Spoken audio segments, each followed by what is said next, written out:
हे guys, welcome back once again. मैं राहुल सिंह, आपका trainer, फिर से आप सभी का एक बार वेलकम करता हूँ वाईसी क्लासेस में। और आज हम फिर से कुछ मोस्ट इम्पोर्टेंट क्वेश्चंस जो है वो मैं डेली आपके लिए MCQ questions, daily current affairs के क्वेश्चन, डेली कंप्यूटर से जीके के रिलेटेड क्वेश्चंस अपलोड कर रहा हूँ। आप इनको देखिए। और कंप्यूटर तो आप मेरे कोर्स को कर ही रहे हैं, कंप्यूटर का कोर्स मेरे चैनल से कर ही रहे हैं। साथ के साथ इन क्वेश्चंस को अगर डेली 10-15 क्वेश्चंस आप एमसीक्यू के करेंगे तो आपके लिए बहुत बहुत बहुत फ़ायदेमंद होगा। तो सबसे पहले चलते हैं यहाँ पर। हर एवरी ईयर, हर साल मानवाधिकार दिवस किस रूप में मनाया जाता है? यानी कि कौन सी ऐसी तारीख है जिस दिन को मानवाधिकार जो है डे जो है मनाया जाता है? तो वो है हमारा 10 दिसंबर। यानी कि 10 दिसंबर को मानवाधिकार दिवस मनाया जाता है। अब मैं बात करूँगा, अभी हाल ही की बात है, हाल ही में डैश को भारतीय नौसेना दिवस मनाया गया। अभी फ़िलहाल की बात है अभी, तो इसी मंथ में मैं बात करूँगा दिसंबर में। तो 4 दिसंबर को हमारा भारतीय नौसेना दिवस जो है वो सेलिब्रेट किया गया। अब बात करते हैं हाल ही में किस राज्य के मंत्रिमंडल ने हाल ही में सफाई कर्मचारी आयोग बनाने के लिए विधेयक को मंजूरी दी है? सोचिए ऐसा कौन सा राज्य है? तो इसमें असम। मैंने आमतौर पर देखा है कि असम राज्य और हरियाणा, ये दो राज्य ऐसे हैं जहाँ पर चीज़ों को बहुत टेक्निकली तरीके से देखा जाता है, समझा जाता है। आगे चलते हैं।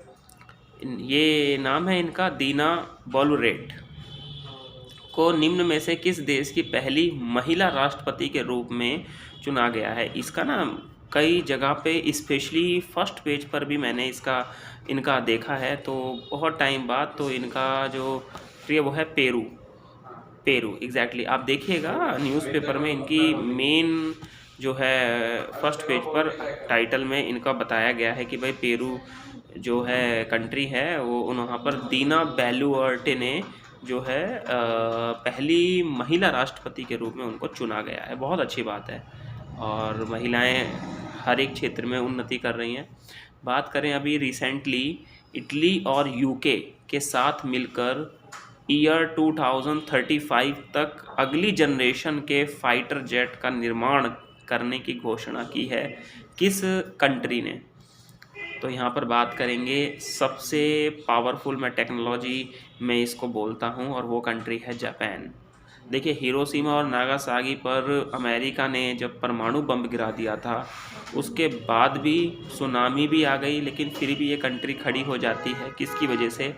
टेक्नोलॉजी की वजह से। क्यों? टेक्नोलॉजी सबको चाहिए, और सबको कब चाहिए? उसके बदले अमाउंट चाहिए। तो टेक्नोलॉजी खरीदने और टेक्नोलॉजी बेचने में, दोनों में ही हमारा जापान जो है वो काफ़ी आगे है। अगले की बात करते हैं। हाल ही में किस राज्य में कार्तिकेय दीपम रथ उत्सव, ये अभी आपने नाम सुना होगा, कार्तिकेय दीपम रथ उत्सव आयोजित किया गया? तो तमिलनाडु में जो है इसकी आयोजन किया गया, तमिलनाडु में। ठीक है, आगे चलते हैं। बंगाल की खाड़ी से उठने वाले साइक्लोन मंडोस अभी आया है, बहुत बुरा हाल किया इसने, का नामांकन किस देश द्वारा किया गया? तो ये किया गया यूएई के द्वारा। बात करते हैं अगले की। हाल ही में भारत ने न्यूक्लियर पावर प्लांट्स के विस्तार के तहत कितने नए न्यूक्लियर पावर प्लांट्स को स्थापित करने की मंजूरी दी है? यानी कि कितने पावर प्लांट्स जो हैं अब बनाए जाएंगे?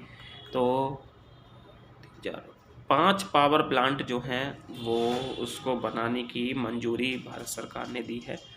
और बात करें यहाँ पर, ऐसा कौन सा राज्य या केंद्र शासित प्रदेश 9वीं विश्व आयुर्वेद कांग्रेस और आरोग्य एक्सपो 2022 का मेज़बान है? महाराष्ट्र, दिल्ली, तमिलनाडु या गोवा? तो इस बार जो दारोमदार दिया गया है वो गोवा को दिया गया है। हाल ही में निम्न में से किस देश ने हाल ही में भारतीय रिजर्व बैंक के साथ $200 मिलियन मुद्रा, यानी कि $200 मिलियन मुद्रा विनिमय समझौते पर हस्ताक्षर किए हैं? मालदीव। जी। इसके बाद आगे बात करें, हाल ही में निम्न में से किस राज्य सरकार ने एशिया के पहले ड्रोन डिलीवरी हब का अनावरण किया है? उत्तर प्रदेश, पश्चिम बंगाल, महाराष्ट्र, मेघालय। तो इसका आंसर है मेघालय। दुनिया की 100 सबसे शक्तिशाली महिलाओं के फोर्ब्स 2020 की सूची में टॉप पर आया है, तो वो हैं उर्सुला वॉन डेर लेयन। क्या बात है, टॉप 100 में से, और बहुत अच्छी बात भी है। हाल ही में निम्न में से किस शहर में लॉन्च हुआ भारत का पहला रियल टाइम गोल्ड एटीएम? मैंने आपको बताया भी था कि अब एटीएम से सिर्फ पैसे ही नहीं निकलेंगे, एटीएम से अब गोल्ड भी निकलेगा, और मैं इसके बारे में एक छोटा सा शॉर्ट बना भी चुका हूँ और आपने उसको देखा भी। हैदराबाद में सबसे पहला जो है वो एटीएम गोल्ड वाला स्थापित किया गया है, और 0.5 से लेके 5 किलो सोना स्टोर करने की इसमें कैपेसिटी है। बात करते हैं हाल ही में भारत की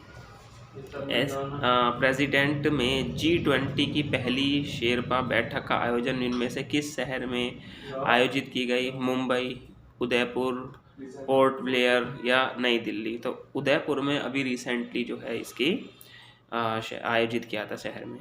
हाल ही में निम्न में से किसने नागपुर बिलासपुर वंदे भारत एक्सप्रेस का शुभारंभ किया?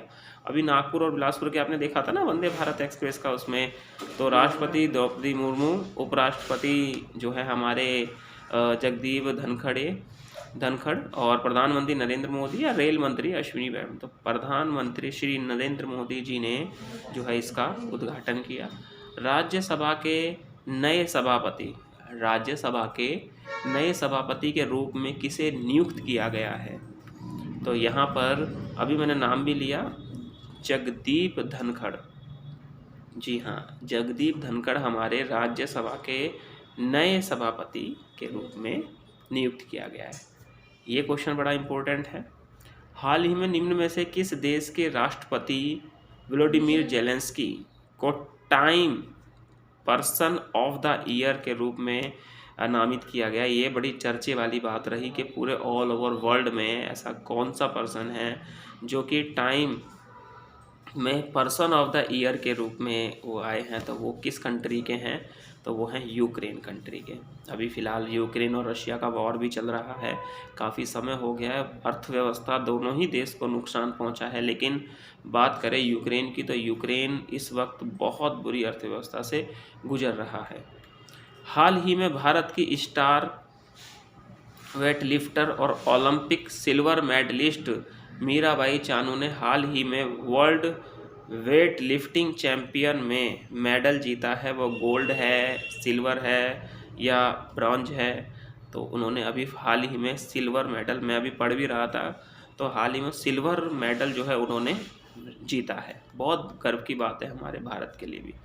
निम्न में से किसे ONGC के अध्यक्ष और प्रबंध निदेशक के रूप में किसे नियुक्त किया गया है? तो अरुण कुमार सिंह जी को ONGC के अध्यक्ष के रूप में और प्रबंधक निदेशक के रूप में चुना गया है। हाल ही में बात करें तो बाजरा 2023 के अंतर्राष्ट्रीय वर्ष का उद्घाटन समारोह कहाँ आयोजित किया गया? बाजरा 2023 के अंतर्राष्ट्रीय का समारोह कहाँ गया? तो हम बात करें टोक्यो, रोम, बर्लिन या म्यूनिक, तो इसकी जो बात करें वो रोम में जारी किया गया। हाल ही में जारी ग्लोबल एविएशन सेफ्टी रैंकिंग में भारत ने अगर बात करें तो कौन सा स्थान हासिल किया है? 48वां स्थान